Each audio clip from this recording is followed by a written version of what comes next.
Hey there, macro folks. This is Mr. Hooker, and today we're going to dive into Chapter 10 Basic Macro Relationships. So let's get on into the work.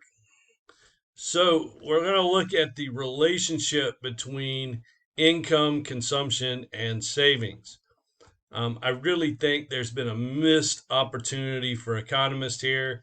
If you remember the old days of Schoolhouse Rock and Conjunction Junction, I really think there's been a missed opportunity for economists to somehow move that to consumption, the consumption function. So, consumption is a function of income, and that is basically the primary driver there. Consumption is primarily determined by disposable income. It is a direct relationship. So there is a consumption schedule. There's planned household spending, is basically what we're going to use in our model. And as I've mentioned in other videos, please don't be like economists. Savings is just disposable income minus consumption, so it's just whatever's left over. Saving could occur. So please be more like the finance people. Um, they're basically the better, the better economists, I guess you want to say. They plan their savings. So it's kind of interesting how that goes. So let's look at this. You would probably recognize the consumption function. I mean, it looks like the formula for a slope of a line once we actually get to it. But let's look first at what the COVID-19 pandemic did to us between why 19 and 19, probably 19 and 20. 19 and 20 or 19 and 21. I do not think it's between 19 and 19. Um, Consumption fell despite an increase in disposable income. Um, so the COVID-19 stimulus payments increased disposable income. And so because of the uncertainty, and when people face uncertainty, because people are risk averse, they save, they saved rather than spent. Inverse relationship lasted only about a year. Things went back to normal between 20 and 21. So really, that should, I guess, if that was 19, then I guess that was just 19. Um, so not really between 19 and 19. I guess that was in 19. Um, Kind of crazy they word it that way. Excuse me. So this is a 45-degree line model, what we call the Keynesian cross. Basically, the red 45-degree line shows you every point that would be equal between what is on the vertical and what is on the horizontal, which is consumption and disposable income. So if consumption is equal to disposable income, which is not good, that means you are spending every dime you get, um, then we have an issue. But any gap is actually going to be saving. So the gap between the green line and the red line is saving, is what that means in this model. So um, here we go. Level of output and income, where GDP is equal to disposable income. 370 to 550. Consumption is 375 to 510. Saving starts at -5, goes up to 40. Your average propensity to consume, which is nothing more than consumption divided by income, um, just how much of a dollar you spent. 101, 1, 99, 98, 97, 96, 95, all of that down to 93. Average propensity to save is how much of a dollar you saved. Negative -0.01 all the way up to 0.07. Marginal propensity to consume and marginal propensity to save are the two, we're going to care about most in this one, which is the change in consumption and the change in savings. So out of each additional dollar you earned, how much of that did you spend and how much of that did you save? So you got a new paycheck this week. How much of that new paycheck did you spend and how much of that new paycheck did you save? Notice that that stays constant at 0.75 and 0.25. And for most people, that is a relatively constant number. Now, it won't be as constant as this one is, but it is a relatively constant number. And if you think about it, do you not spend roughly the same amount each week, month, whatever your pay period is, 2 weeks? You spend roughly the same amount um, each pay period. So that marginal propensity to consume is roughly equal. It may not be exactly equal, but it is going to be um, roughly the same. And so that's how that's going to work. And so notice we had some dis saving there at the beginning. Then we had a basic equilibrium, basically a point where saving, where we were dead even, consumption was equal to disposable income. And then we had a point where we had saving. And then you have the saving schedule on the bottom in red, showing there was dis saving, negative saving, and then we had positive saving there going on. All right. So average propensity to consume is the fraction of total income consumed. Average propensity to save is the fraction of total income saved. So it's a rather simple formula. APC is consumption divided by income. APS, saving divided by income. If you add the APC plus the APS, it must equal 1. Simple thing. You can make change for $1. I have faith in you. They must equal 1. It has to be equal to that 1. And as you saw, 1 could be negative to get you to that 1, but it will happen. All right, average propensities consumed for selected nations.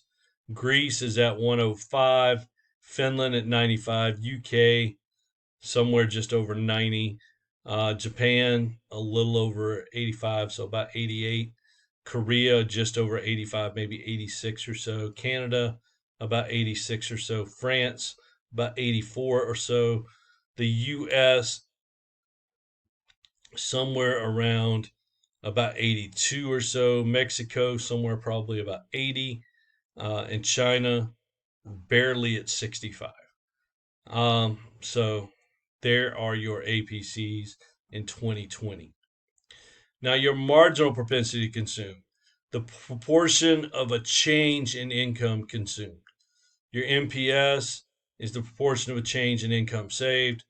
MPC is the change in consumption divided by the change in income. MPS is the change in saving divided by the change in income. And this also has to equal 1. So it is also making change for $1. It will be okay. You can do that. So this is the slope. MPC 15 over 20 gives you 0.75. MPS 5 over 20 gives you 0.25. And so that is how that actually comes up. There may be some non-income determinants to this. Disposable income is the main determinant of consumption. Some other determinants may be wealth, borrowing, and expectations, also real interest rates. So if you have a lot of wealth, that may determine your consumption, or if your wealth goes up. You don't actually have the wealth at the moment. If you don't have wealth, if you don't have access to that wealth at the moment, you have it, you may spend more because you know that you have access to it, but you don't really have the money at that moment. You have access to borrowing. You may borrow money and spend more now. If you expect to get money, that expectation of future income, you expect to get more money in the future, then all of a sudden you may start spending more money. Real interest rates, if real interest rates are high, you will probably spend less. If real interest rates are low, you may spend more. Other things to consider, you need to change from nominal GDP to real GDP, because real GDP is about things and purchasing power. Worry about the changes along the schedules and the simultaneous shifts that may occur. Taxes will change this. We all have to deal with taxes. You've got to pay taxes at some point. Now, granted, in this state, we pay sales tax, not income tax so much. We pay federal income tax, but not state income tax. So we deal more with changes in income tax than we do with sales tax than we do with income tax. Also, you need to worry about stability. Countries that are not so stable will not have as much consumption. Stable economies get more consumption. So even states have to worry about that, states and localities. If you are not a stable local economy, you will not have as much consumption as what is considered a stable local economy. Um, there is a lot of, I'm doing this summer of 23, and right now there is a lot of concern about what is going on in Florida with this war, with some of the laws and some of the war that's going on, the war on the corporations and things that are going on down there in Florida, and it's not working out for Florida. Workers are leaving, businesses are leaving. Um, so that is a thing where they do not have the stability that they would like to have. And for a state that does not have an income tax, that may prove to be a really bad thing.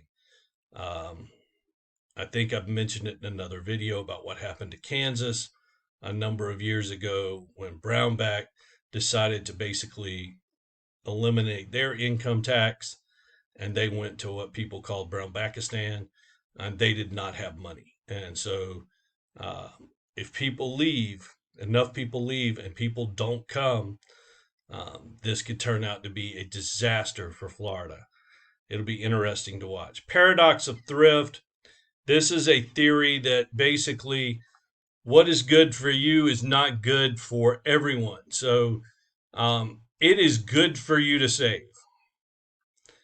Mr. Hooker says save. Please do save money.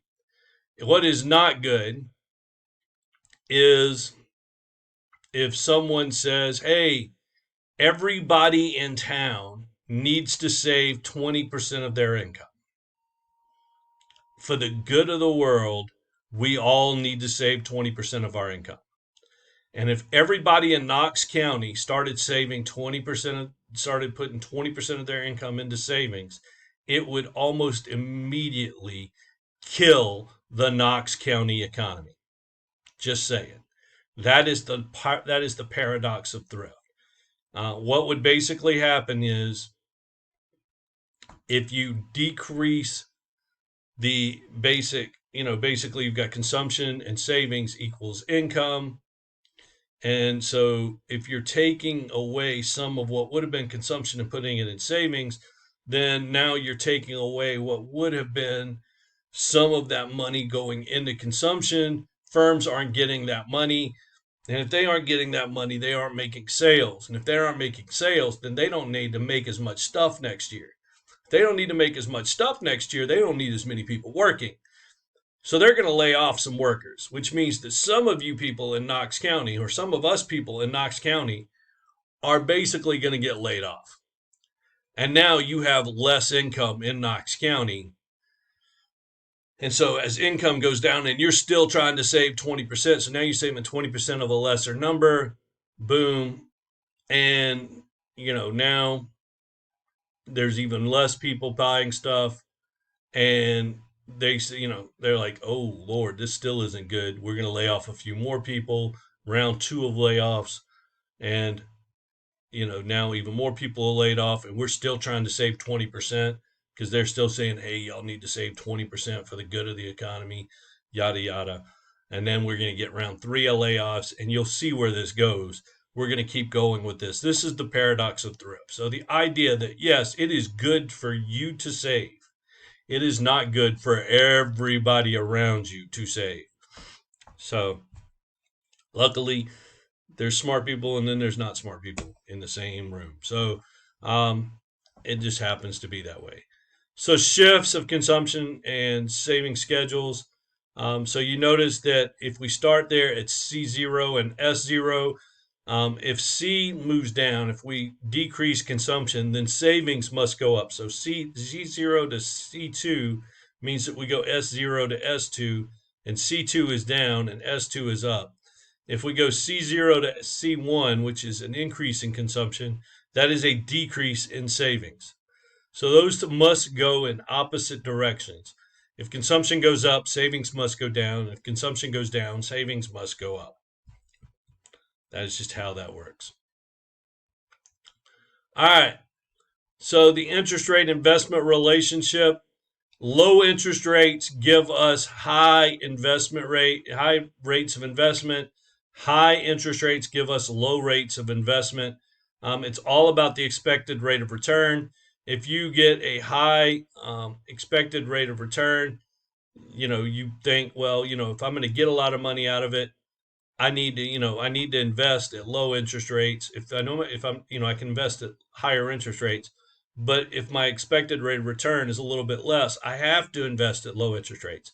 So higher interest rates basically preclude people from investing in their projects because it eliminates some projects.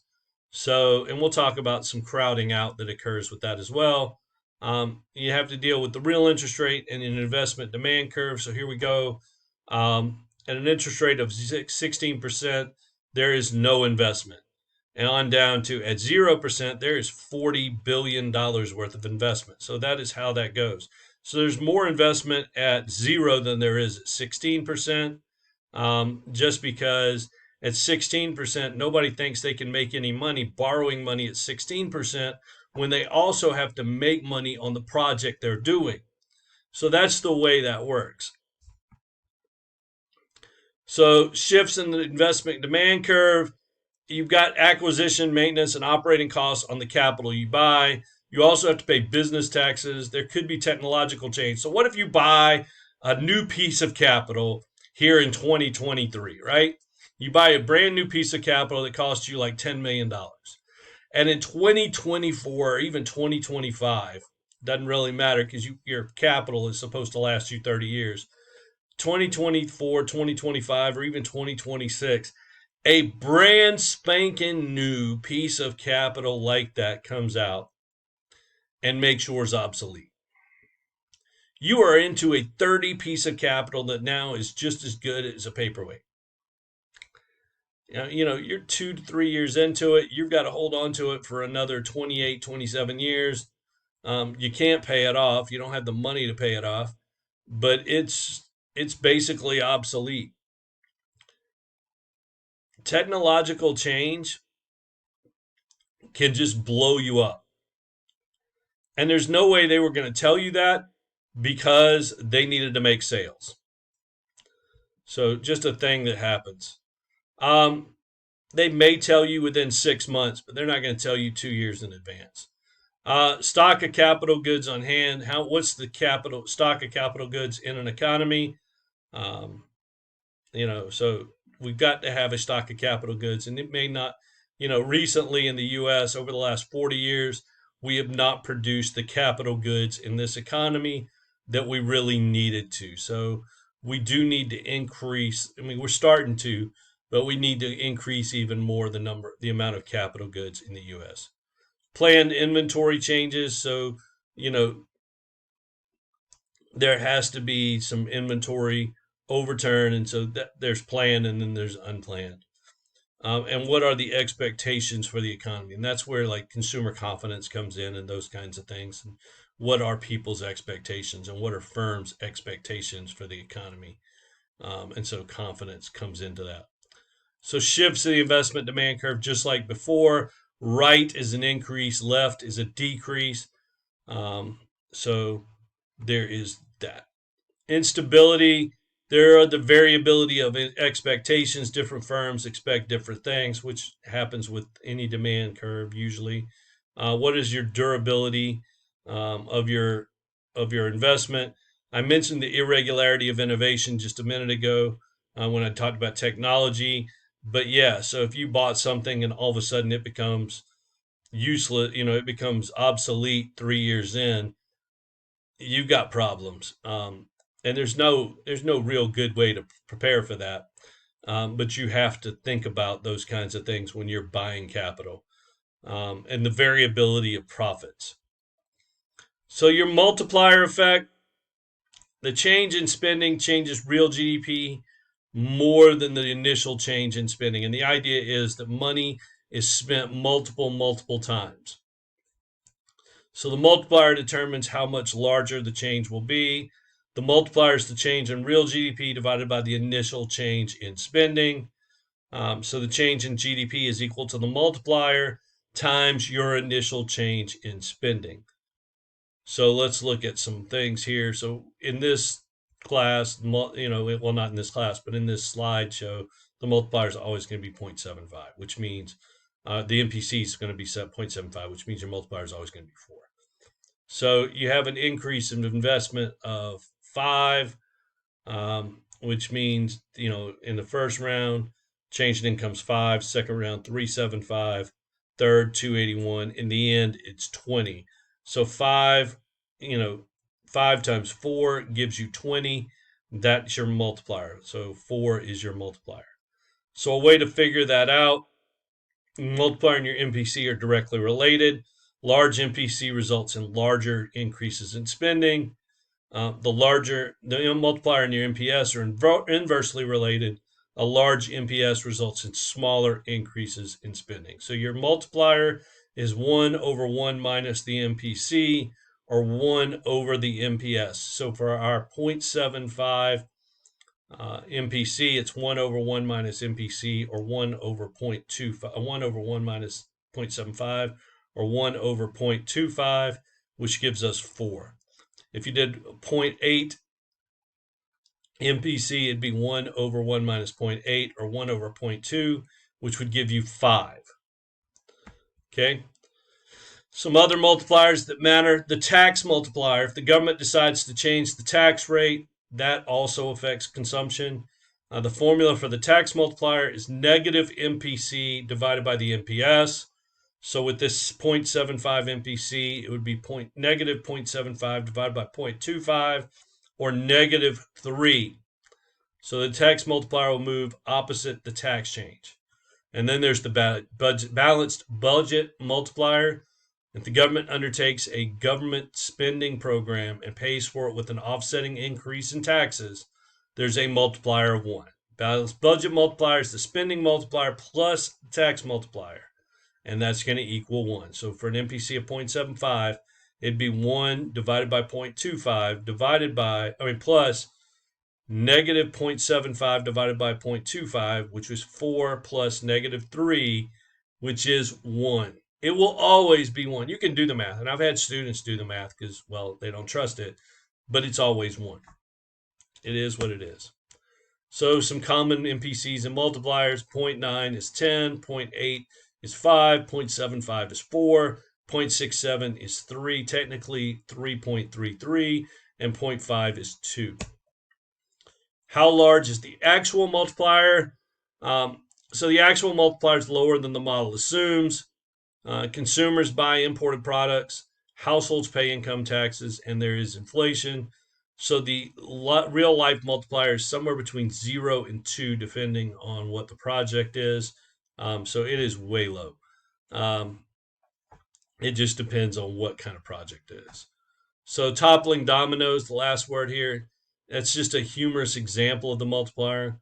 So one person in town decides not to buy a product, creates a ripple effect of people not spending following the first decision. Ultimately, the entire town experiences an economic downturn.